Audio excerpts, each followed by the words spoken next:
Okay, once again, please remember to turn off your cell phones. Still no video or flash. And we will start with a comment from Eric and then open it up for questions for the student athletes. Eric?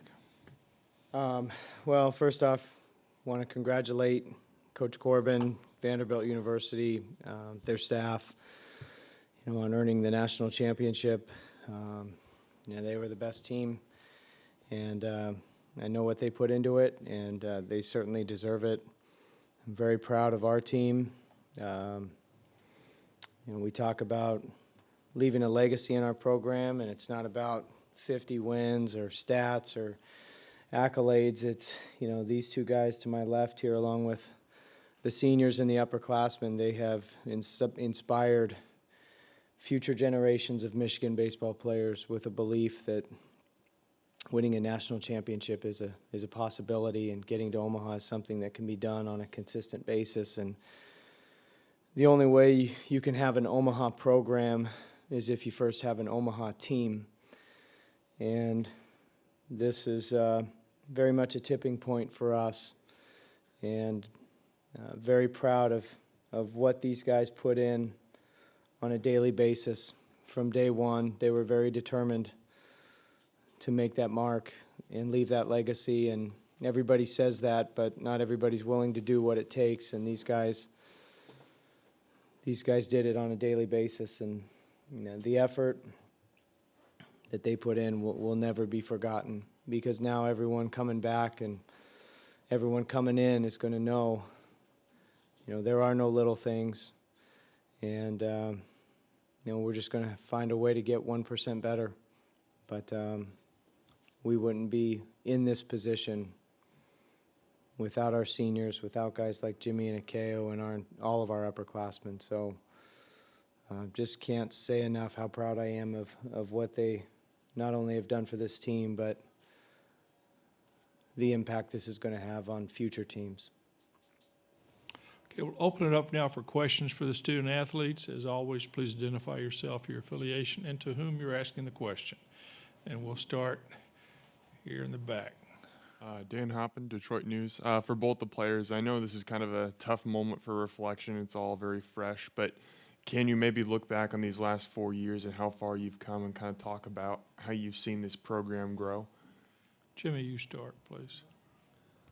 Yeah, coming in, we knew it was a competitive program. Competed, won the Big Ten the year before we got there, and it's continued to get better since we've been there. Right now it sucks. We knew our career would end tonight, but we were hoping it'd be in a better way. It's tough to think about right now, but we'll look back in maybe not a week, maybe not a month, but years down the road, it'll be fond memories. Okay. And as for me, just coming into Michigan, not knowing what to expect, coming in as a boy, felt like I've definitely left as a man. This program has taught me a lot, taught me how to be a better person, a better teammate. Definitely have invested in a lot of good relationships here in my career here. And like Jimmy said, this one sucks, but we had a really good run. A lot of people didn't expect us to be here, and we fought our butts off, and we're very proud. Okay, next question, please. Eric Sorensen from D1 Baseball. Jimmy and Akeo, both of you guys, I guess, you guys were kind of known for jumping on teams early on, I guess for most of the postseason. Kind of got that start again tonight. What happened after that? And just tell us your feelings about your start early on, getting the jump on them, and then what happened from there, how tough it was to get it going again. Akeo. We came out on an attack. I think it was 3 hits in a row, scored a run first. We just didn't execute the way we were supposed to. We were kind of on our heels the rest of the game. Didn't maximize our opportunities, but we fought our hardest out there. Yeah, I kind of got to point the thumb at that. The last 2 days, in the red zone, I haven't got it done. I've been striking out with runners on base, less than 2 outs. When my team needed me, and we haven't got the 2-out RBIs that we did early on. We didn't have the clutch hits that we got early on, and yeah, I guess. Okay, any more questions for the student athletes? Guys, congratulations on the great run.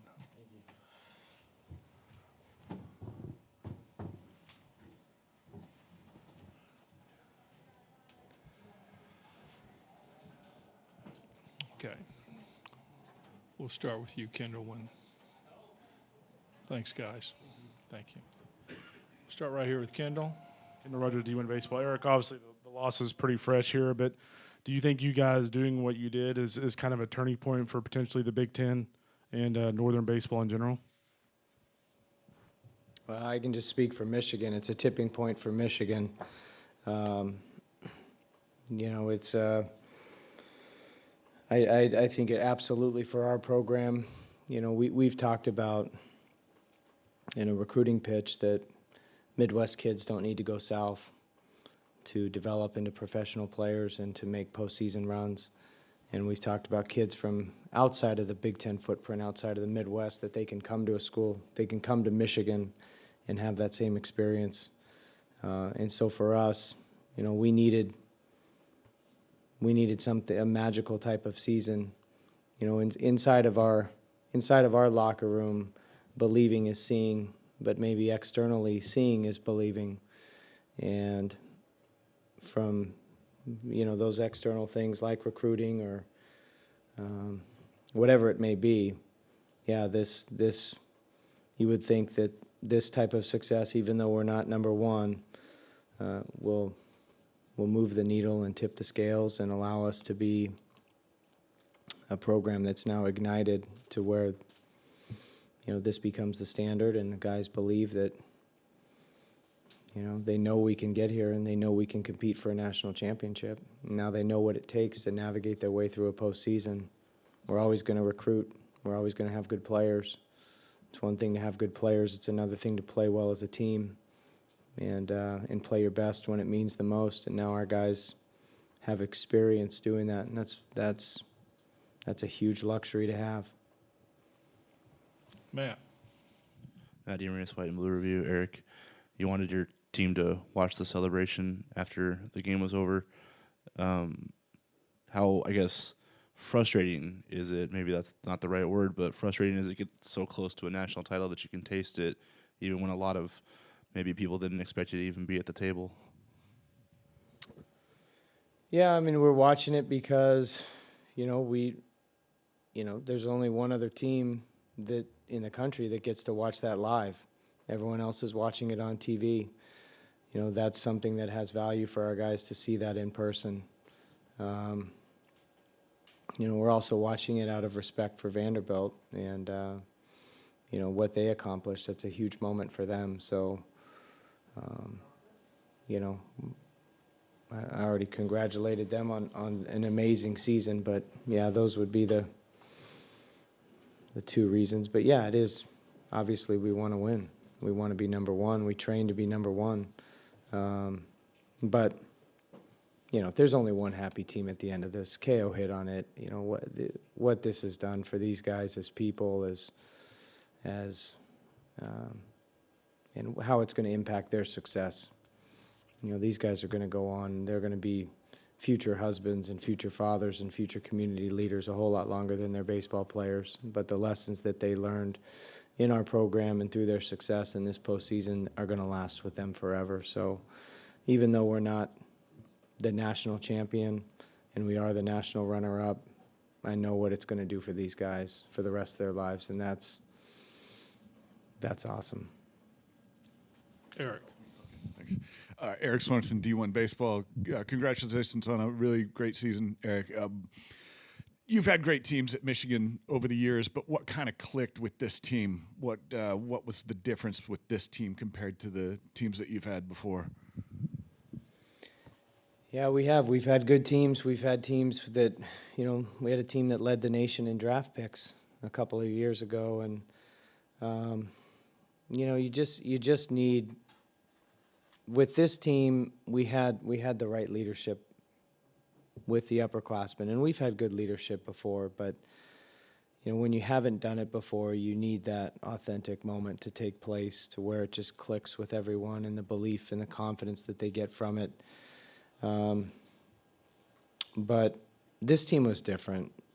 This team from day one in the fall, we didn't have any off-the-field issues. We didn't have any academic issues. I mean, they set a record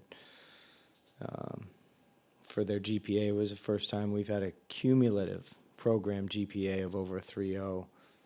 And not that I, get up here and talk about academics, but just the consistency with which they operated. We didn't have missed class issues. We didn't have guys, get in trouble off the field. We had a very consistent group. So I thought we would have a chance to be consistent in the season. And I thought they were very deserving. I thought the game, you never know how it's going to work. You have loaded teams and you finish short. It just goes to show you that the game doesn't reward you on your clock; it rewards you on its clock. And I just felt like if we just kept working hard, even when we were faltering down the stretch, that moment would arrive. And luckily it did, and it sparked our team.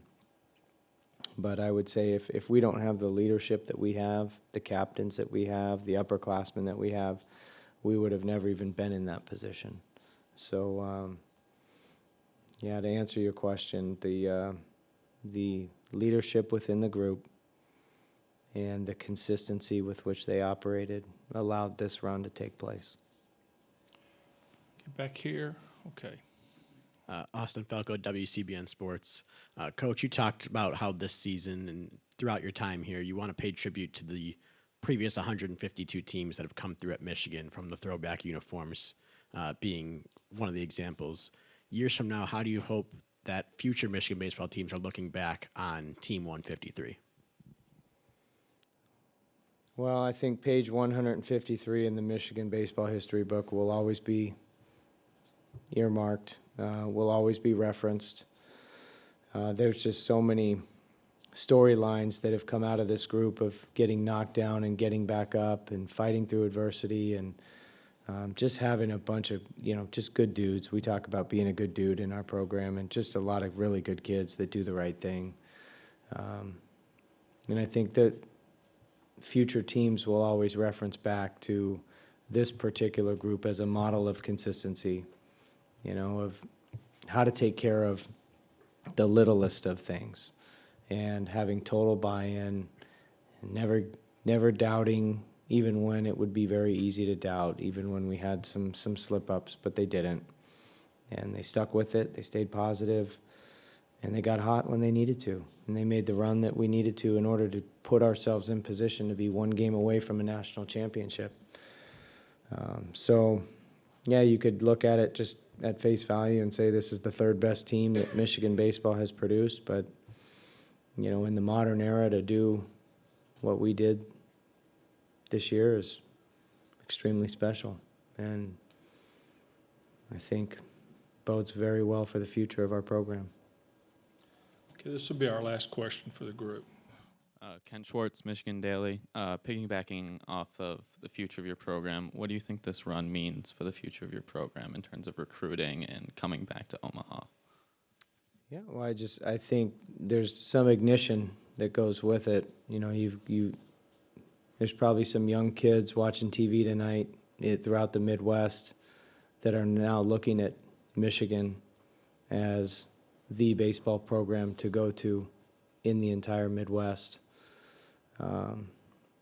You've got a returning group of players that are saying, we want to be the ones on that stage, and we remember all the little things that went into being consistent from the fall to the preseason, throughout the season, of continuing that growth of getting better, regardless of what the outcomes were in the games. You've got a fan base and administration and people that touch our program in some way that are saying, wow, this was pretty exciting. We want to do this again. And this was a fun ride. How can we make this something that happens on a perennial basis, or at least has a chance to? So I think there's a definite spark there. And, this was not a some fluke. I mean, the way we recruit, the way we develop, the way we're supported, what Michigan is all about, this is how it should be. And just sometimes it takes time. It's taken us 7 years to reach this point. But feel really good about what lies ahead. Eric, thank you. Congratulations again. Thank you.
Okay, guys, remember to turn off your phones, same format.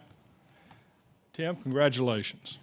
Thank you. I don't know where to start. I got a lot of conflicting thoughts right now, just in terms of how we feel. But I think it starts again on the mound. If we want to talk about the game, it certainly starts on the mound with Mason. He's created such harmony during the course of the year with how he's pitched the weekday and certainly down the stretch here. He's pitched some very difficult games himself and certainly gave us a great start tonight. And then, Pat certainly got us going a little bit offensively with a home run. And then we were pretty clutch with 2 outs today in getting those runs. And I felt like we were going to hit well. I felt like we were going to play well. I thought this was going to be a nice night for the kids. It was difficult because played such a good Michigan team. I thought they had elite pitching, and I thought they played so well to get through UCLA and to get into this thing and make it difficult on everyone. In some ways, playing against Eric there's a conflict of thoughts that way as well, but he certainly did a great job with his team, and I'm just happy for our team. I'm happy for the boys. It's fun to watch this thing come full circle for them. Okay, we'll start with questions for the student athletes, and we'll start with Adam here in the middle. Adam Sparks of Tennessee, and for Pat, I know that's not a walk-off homer, but that's a home run in the college national championship. How do you fast forward 10, 20 years? How do you think that memory is going to be for you hitting that home run?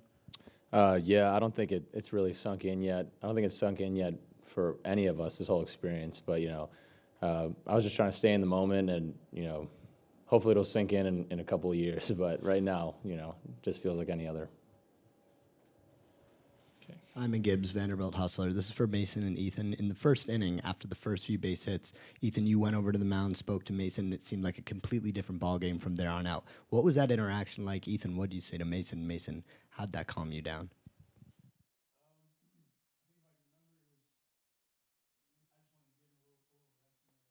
The first inning, it wasn't like there was anything to really worry about, and we all trust Mason. He's going to give us a good outing. I think I just wanted to remind him that it's a big park. I wanted to work down in the zone and let our defense work. We trust each other in the infield, so we want to make some plays for him. Yeah, he was just trying to get a little confidence going with me. Just give me a breather. So just keep the ball down. Let's get a ground ball. Let's turn to, and we'll be out of this thing soon. So it was just a little break for me and a little reassurance. Okay, next question. Adam again.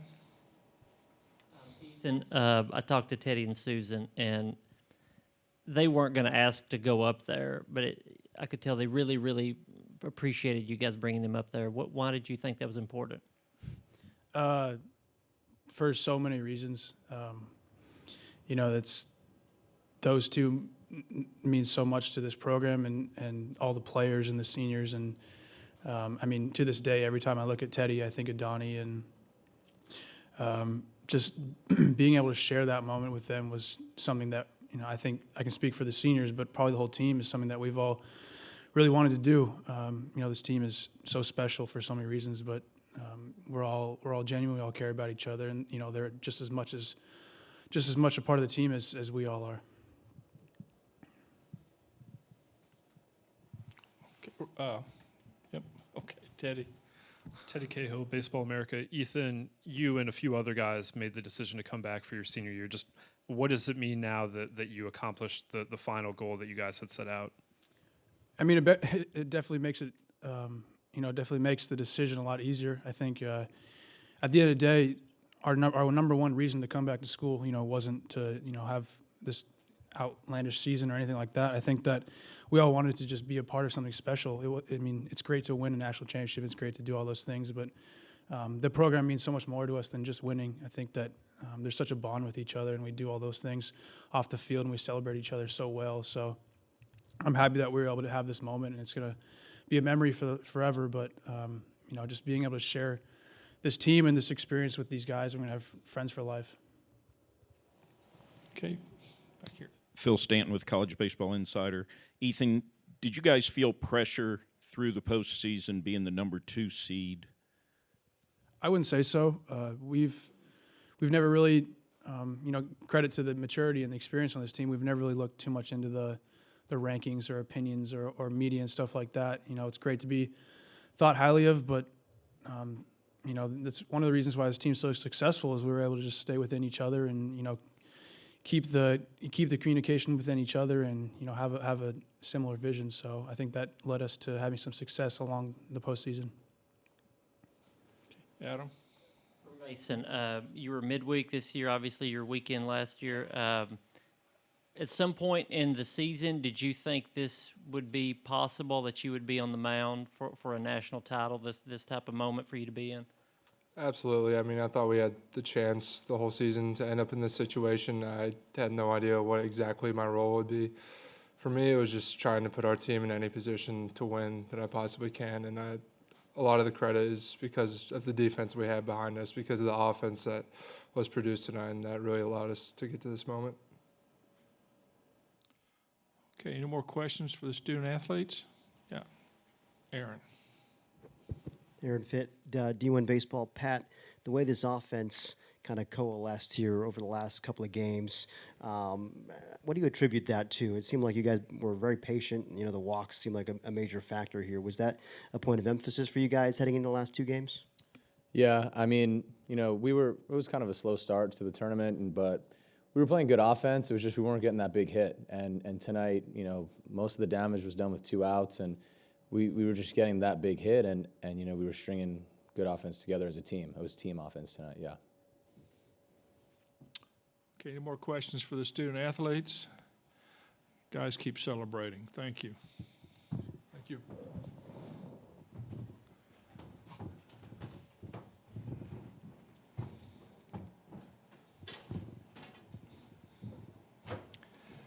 Nice shirts.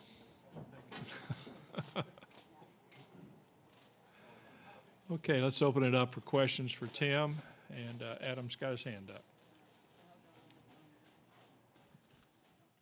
Tim, I've asked you about 100 different decisions throughout the year of who starts at second, short, how you're going to move guys around, who's going to be the weekend starter and all that.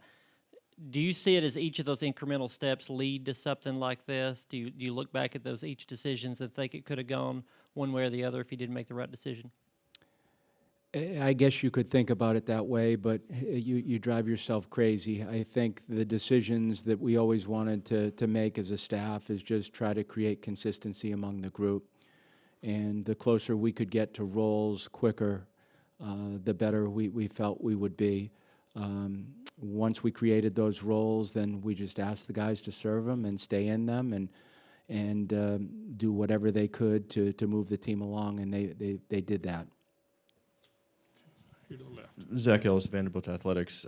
Tim, you've said before that seniors are often your favorite class. This year, having a bigger senior class than you usually do, for a number of reasons, what does this mean for you to see this happen for them? You don't always get what you want in life, and to watch this situation come full circle for them is particularly gratifying. They experience devastation at the lowest level as an 18-year-old, watching a friend lose a friend, and suffer through that heartbreak for a long period of time. That they played with heavy hearts for a long period of time, and the program didn't feel right for a time, rightly so. But the fact that they could navigate their way towards their senior year, graduate, stay together, make decisions to come back, and then, as Ethan said, I think his point was straight on. We kind of stayed in our lane the entire year and just tried to do small things well. And as time went on, we never talked about championships. We didn't talk about winning the FCC. We didn't talk about, winning a regional. We just stayed and very localized in their thinking. And I attribute that to the older kids. That situation calloused their brain. And because it did that, it allowed them to get closer to maturity than maybe if that didn't happen. I hate to say there's any positive thing from losing a young person, but certainly there's experiences that you gain from that allow you to grow individually and as a group, and we did that. Okay, right back. Simon Gibbs, Vanderbilt Hustler. Coach, just a few minutes ago in this room, Eric Bakich said you are the best coach in America in any sport. Can you speak a little bit about your relationship with Eric and how it played out throughout the course of this series? Listen, it's always difficult to play someone that you really care about, but we're very real with one another. Our wives are very real with one another. We got to share this moment together as friends and as families, and our two teams just played. Once our two teams were on the field, then we kind of let it go. We knew that once it was over, that we both could live with one another. We don't have egos. Neither one of us do.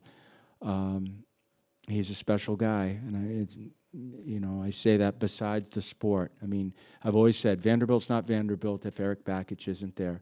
He created a lot of these foundations that Vanderbilt has allowed people to come and have what we had today. And I just, in a lot of way, in a big way, I wish he was part of something like this with the same uniform. I would have loved to celebrate with him because he's a very deserving guy.